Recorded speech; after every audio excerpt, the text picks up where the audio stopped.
हो मजनुआ तोहरे जाने हवे परसिद हो आके चिखा कहियो करता जिद हो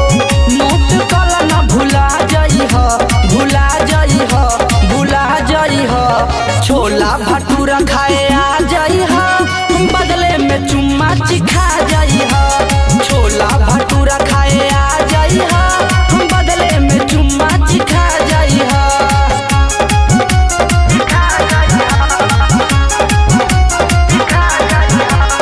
माँ वैष्णो रिकॉर्डिंग स्टूडियो दिल्ली। फूलल फूलल गाल तरे फूलल फूलल रहेला हो फूलल फूलल रहेला हो फूलल फूलल रहेला हमारा वैरायटी के सब केहू कहेला हो सब केहू कहेला हो सब केहू कहेला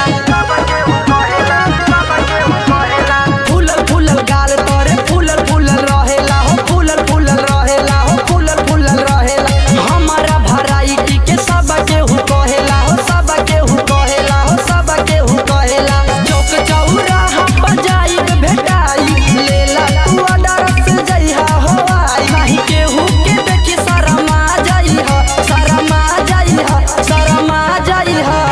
छोला भटूरा खाए आ जाई ह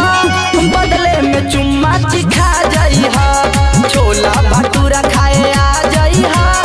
बदले में चुम्मा चिखा जाई ह चिखा जाई ह चिखा जाई ह चिखा जाई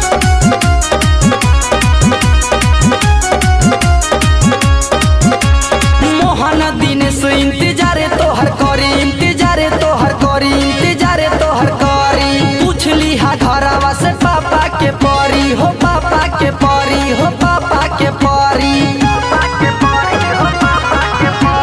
मोहन से मन इंतजारे तोहर करी इंतजारे तोहर करी इंतजारे तोहर करी पूछली हा घरवा ए पापा के परी हो पापा के परी हो पापा के परी मिट मिट चटनी तोहा के चटाई तोहरा के रानी बड़ी मजा आई कहे दिल पे न लुका जाई हा लुका जाई हा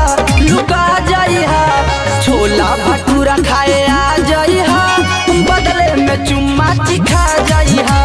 छोले भटूरे खाए